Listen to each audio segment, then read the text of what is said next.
King Philip's War, Part 1, The Rising Storm.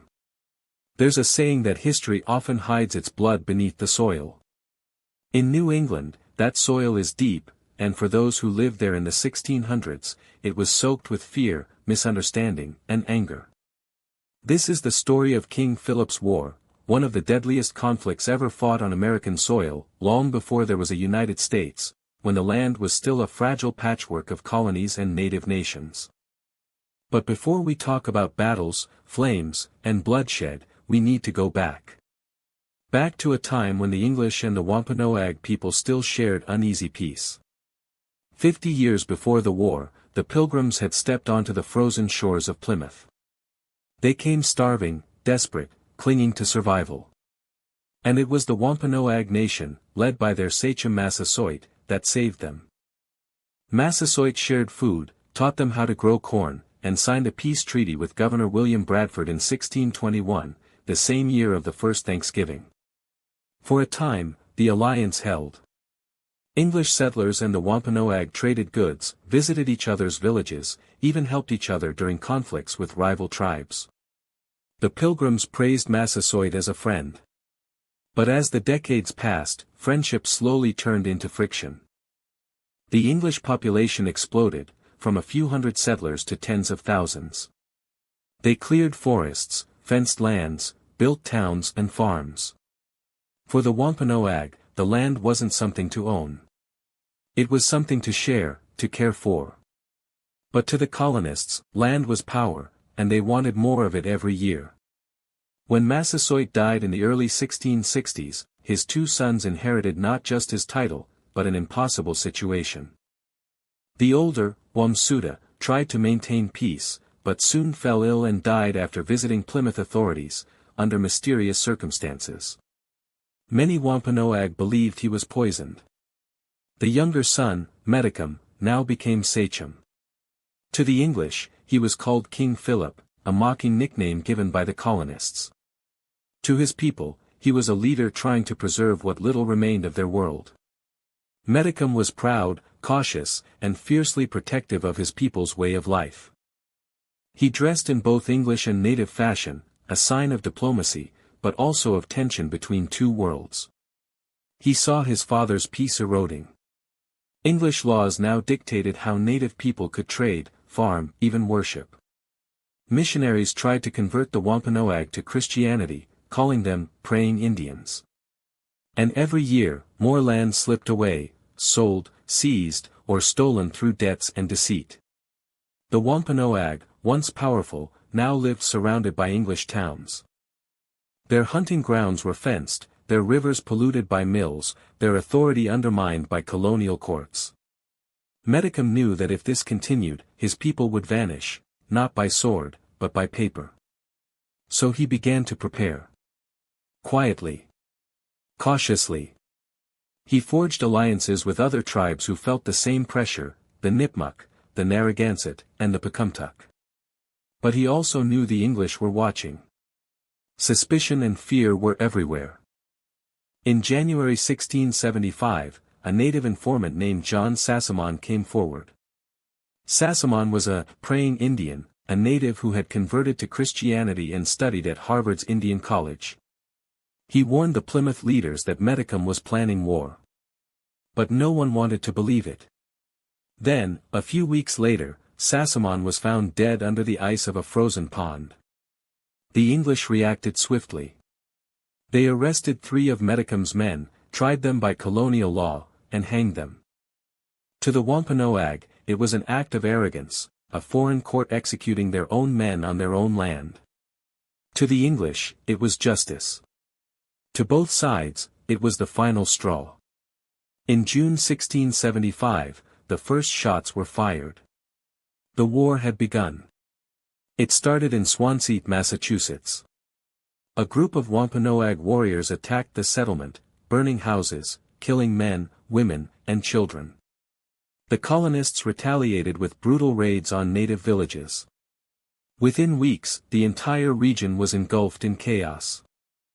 The colonists of Plymouth, Massachusetts Bay, and Connecticut formed a united front. They were determined to crush the rebellion. On the other side, Metacom rallied tribes from across New England, though not all stood with him. Some, like the Mohegan, allied with the English. The fighting was savage. The settlers had guns and fortifications, but the native warriors knew the forests, the rivers, the terrain. They moved silently, struck suddenly, then vanished. Towns like Brookfield, Deerfield, and Springfield went up in flames. Dozens of English settlements were wiped off the map. It wasn't just a war for land, it was a war of existence. Both sides believed they were fighting for their survival, for their families, for their God. For the colonists, the war was apocalyptic. Entire communities fled to the coast, terrified of ambush. Rumors spread that Philip could appear anywhere, that every rustling leaf might hide an enemy. Sermons thundered from pulpits, declaring the war as divine punishment for the colonists' sins. To the Puritans, it wasn't just a rebellion, it was judgment. For the native tribes, the war was desperation. Centuries of life on this land were collapsing under foreign rule. The forests that had fed them now hid English patrols. Their villages, their cornfields, their families, all were burned in retaliation. The English called them savages. The natives called the English land thieves. In truth, both were trapped in a cycle of vengeance. By autumn 1675, King Philip's War had become the bloodiest conflict in colonial North America. From the Connecticut River Valley to Rhode Island, towns were destroyed. Crops burned. Thousands fled. Both sides committed atrocities, beheadings, mutilations, torture. English soldiers, often volunteers and militiamen, lacked discipline. Some slaughtered entire villages of women and children. Native warriors retaliated by attacking farms, scalping settlers, and burning churches. Neither side could imagine surrender. For Metacom, defeat meant extinction.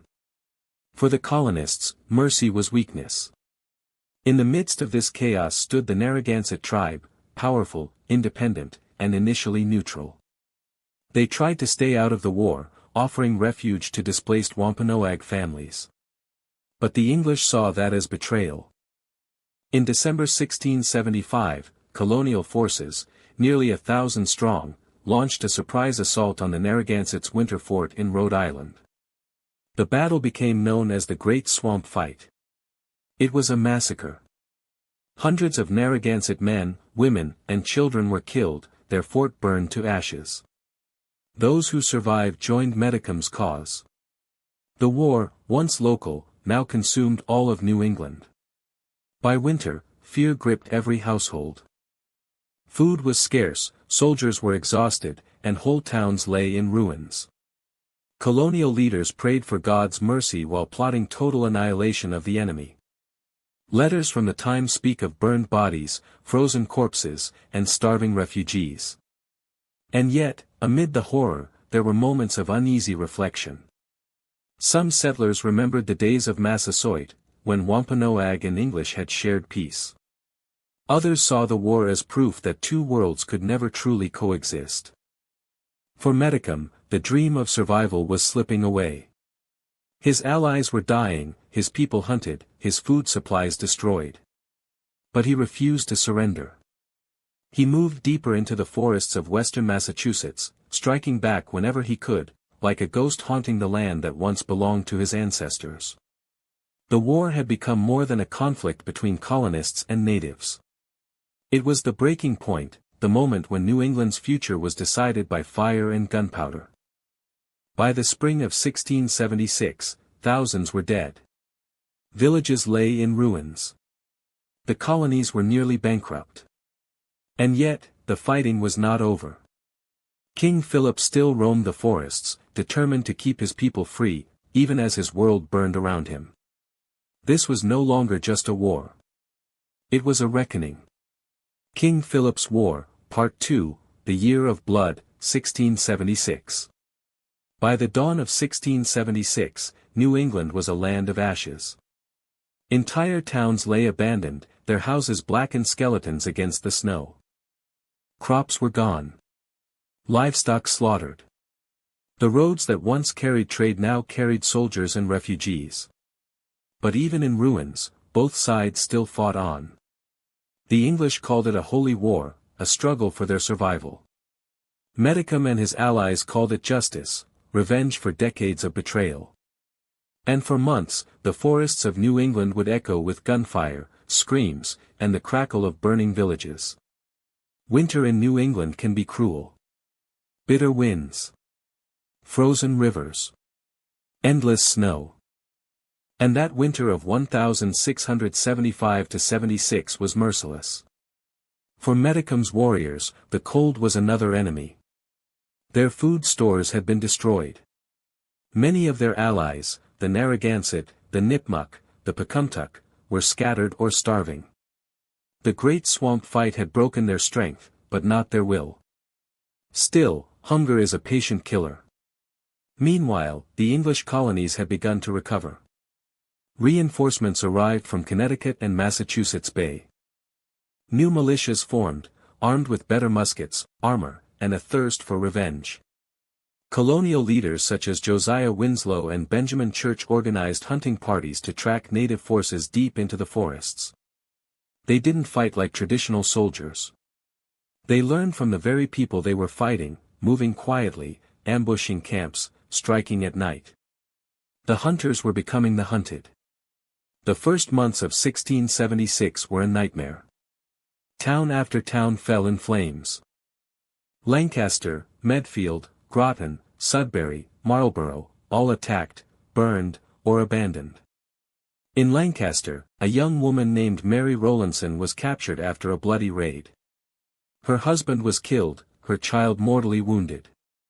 She spent months as a prisoner, traveling with her native captors through the cold forests, writing later of hunger, fear, and strange kindness from those she'd been taught to hate. Her story would become famous throughout the colonies, and would help shape the image of Native Americans in the colonial imagination for generations, savage, alien, and dangerous. But the truth, as always, was far more complicated. The native people who captured her were starving themselves. They carried their own wounded. They mourned their own dead. They were fighting not to conquer, but simply to survive, against an enemy that outnumbered them 10-1. By March 1676, the great native coalition that Metacom had built was unraveling. The Narragansett were shattered, their villages wiped out by colonial raids. The Nipmuc were fleeing north, pursued by soldiers and rival tribes. Even some Wampanoag began to question the war. Metacom's dream of uniting New England's tribes was crumbling under the weight of loss. Yet he still fought on. He struck where the English were weakest, attacking isolated farms, ambushing patrols, keeping the settlers in a constant state of fear. Every attack reminded them that King Philip was still out there, somewhere in the dark woods, watching, waiting. To the colonists, he had become more than a man. He was a ghost. A demon. A legend. But legends can't feed armies. As the snow melted and spring came, the English unleashed their fury. Militias marched into the Connecticut Valley and northern Massachusetts, burning every native village they found. They didn't care whether the people were warriors, women, or children. In April, Captain Samuel Mosley and Benjamin Church led brutal campaigns deep into enemy territory. They cut down cornfields, destroyed canoes, and slaughtered livestock, starving their opponents into submission. The colonists began to adopt native tactics, stealth, ambush, and terror. They had learned the hard way that this was not a European war of ranks and rules. It was a wilderness war, and mercy was a luxury neither side could afford. Benjamin Church, in particular, became infamous. He recruited friendly Indians, native allies who guided and fought alongside his men. Together, they hunted Metacom's forces through the swamps and forests of southern New England. Church admired his enemies' courage, but he also vowed to destroy them. He called it a war for our children's inheritance. By the middle of 1676, the tide had turned decisively. Metacom's forces were starving and fragmented. Ammunition was scarce. Many tribes that had once joined him were now making peace with the English or switching sides. Colonial leaders began offering pardons to native people who surrendered, but those who refused faced extermination. Some of the praying Indians, Christian converts who had lived under colonial supervision, were forced into miserable exile on Deer Island, near Boston Harbor. Hundreds died of cold and hunger there, victims not of war, but of fear and prejudice. The Puritans, meanwhile, saw victory as a sign of divine favor. Ministers preached fiery sermons, claiming that God was finally punishing the heathen for their rebellion. But even they couldn't ignore the devastation around them. The colonies were broke, farms abandoned, and hundreds of English families were gone forever. It was victory at a terrible cost. One of the bloodiest encounters came at Turner's Falls in May 1676. A colonial force led by Captain William Turner attacked a sleeping native camp near the Connecticut River. Most of the warriors were away hunting. The soldiers struck before dawn, slaughtering women, children, and the elderly. When the surviving warriors returned, they counterattacked, killing Turner and dozens of his men. The river ran red that morning. Events like this showed how the war had become pure revenge. Both sides saw the other as monsters, less than human. What began as a political struggle had descended into genocide. Through the summer, Metacom's situation grew desperate. His allies were gone, his villages burned, his family hunted. His wife and young son were captured and sold into slavery in the Caribbean, a fate that awaited thousands of native captives. Still, Metacom refused to give up. He moved constantly through the swamps of Rhode Island and Massachusetts, hiding among loyal followers, launching surprise attacks on English settlements. But the English were closing in. Benjamin Church's Rangers tracked him relentlessly. Using native scouts, they located his movements, destroyed his food supplies, and cut off his escape routes. By August 1676, King Philip was cornered near Mount Hope, the very place where his father, Massasoit, had once welcomed the Pilgrims with peace and friendship half a century earlier. The circle was closing. Before the final blow, New England itself was broken. 12 towns had been completely destroyed. More than half of all colonial settlements had been attacked. 1 in 10 Englishmen of fighting age was dead, the highest casualty rate in any American war. The native losses were even greater. Entire tribes had vanished. The Wampanoag, Narragansett, and Nipmuc were shattered beyond recognition. Thousands of native people had been killed, enslaved, or driven into exile. The forests that once rang with songs and drums were silent now, haunted only by ghosts and memories. For both peoples, the dream of coexistence had died. As August burned hot over the marshlands, Benjamin Church and his men moved in for the kill.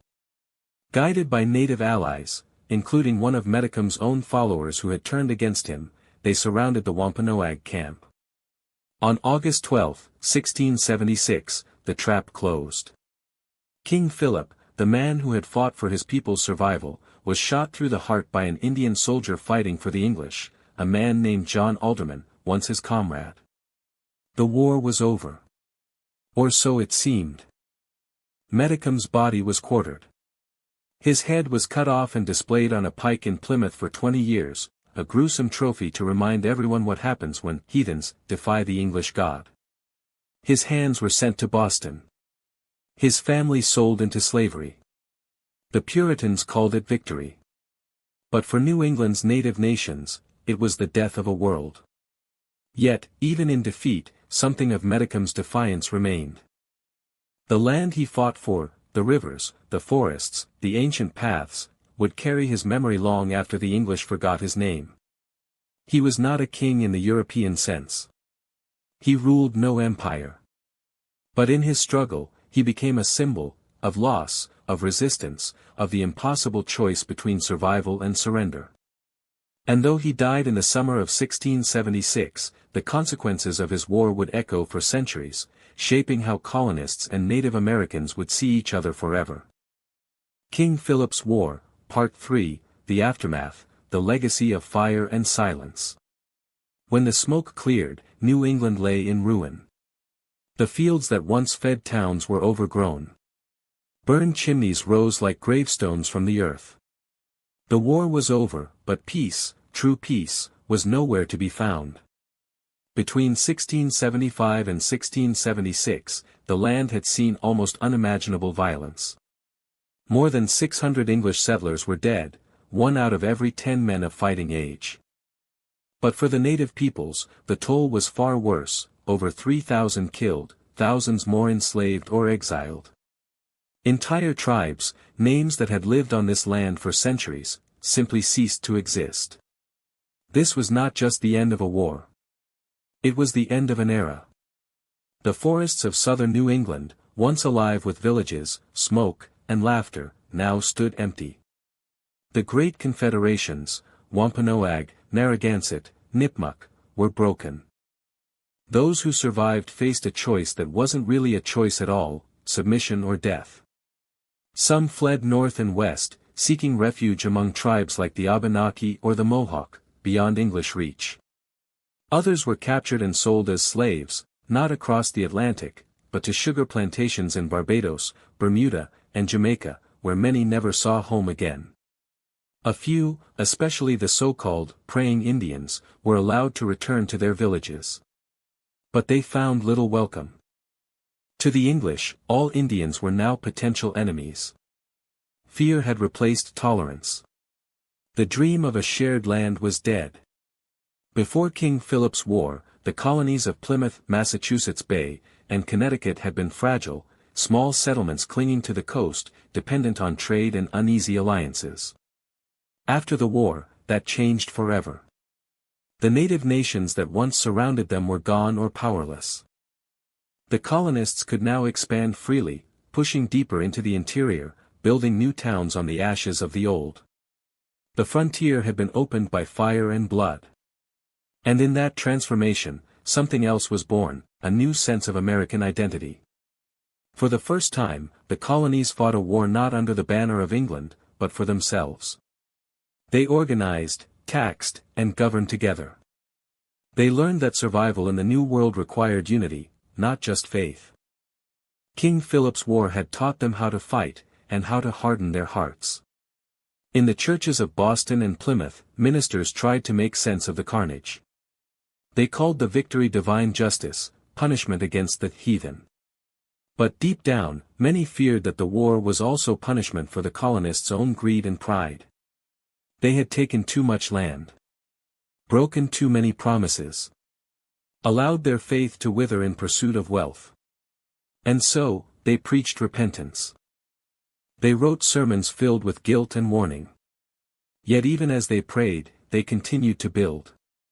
New England rose again, stronger and more unified, a society forged in the crucible of fear.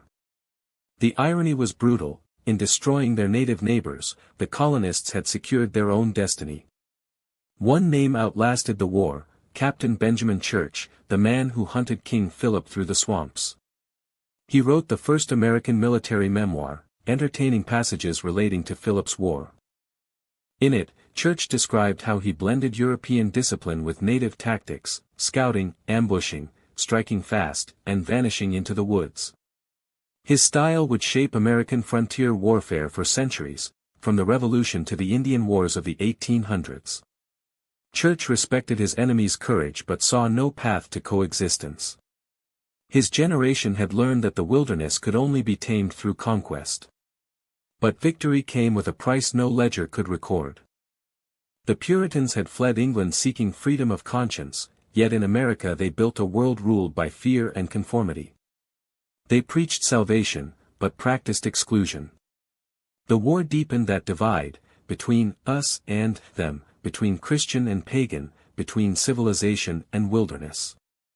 For native peoples, it was a wound that never healed. Families torn apart. Sacred places destroyed. The loss was not just of land, but of language, memory, and continuity. And for generations, their story was told only by the victors, in sermons, in colonial chronicles, in schoolbooks. King Philip was called a savage. His rebellion, a crime. Only centuries later would historians begin to see him as what he truly was, a leader fighting to save his nation from extinction. King Philip's War was the most devastating conflict per capita in American history. Proportionally, it killed more people than the Civil War, the Revolution, or even World War II. And yet, it's rarely remembered today. Why? Because its legacy was inconvenient. It didn't fit the story the colonies wanted to tell, a story of divine destiny, of a promised land waiting to be claimed.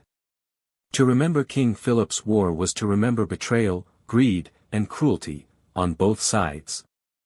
It was to face the uncomfortable truth that America's birth was not peaceful, but violent. Yet within that darkness were the seeds of what America would become. The war taught the colonists the importance of unity among themselves. It encouraged self-reliance, military organization, and local governance, all foundations of what would, a century later, evolve into a revolution against Britain itself. It also revealed the deep fault line that would run through American history, the struggle between expansion and justice, between freedom and the price paid by others for that freedom. From King Philip's War to the Trail of Tears, that pattern would repeat again and again, the expansion of one world at the expense of another. Today, if you visit Mount Hope, in present-day Bristol, Rhode Island, you can still stand on the land where Metacom made his final stand. The forests have grown back. The fields are quiet. The rivers flow as they did before the war. There are no monuments of marble, no grand memorials. Just the whisper of wind through the trees, and perhaps, if you listen closely, an echo of the voices that once filled these woods. The Wampanoag people still live in New England. They carry their history in stories, in songs, in the language that survived against all odds. To them, Metacom, King Philip, is not a villain, nor a king, but an ancestor. A reminder that even in defeat, dignity endures. King Philip's War was more than a tragedy. It was a warning, one that still speaks across the centuries. When two peoples refuse to see each other's humanity, destruction follows. When fear replaces understanding, peace becomes impossible. The Puritans and the Wampanoag both believed God was on their side. Both believed they were fighting for their children's future. And both lost more than they ever imagined. In the end, perhaps the real lesson is this. No one truly wins a war that begins with the loss of compassion. The story of King Philip's War is not just colonial history. It's the story of America's beginning, the first chapter of a long, complicated journey between conquest and conscience. Out of the ashes of that war rose a new nation, one that would one day call itself the United States. But beneath its foundations lie the memories of those who paid the price for its birth. Their voices may be faint. But they are still here, in the land, in the rivers, and in the silence after the storm. Like this video, subscribe for more content, and I'll see you in the next one.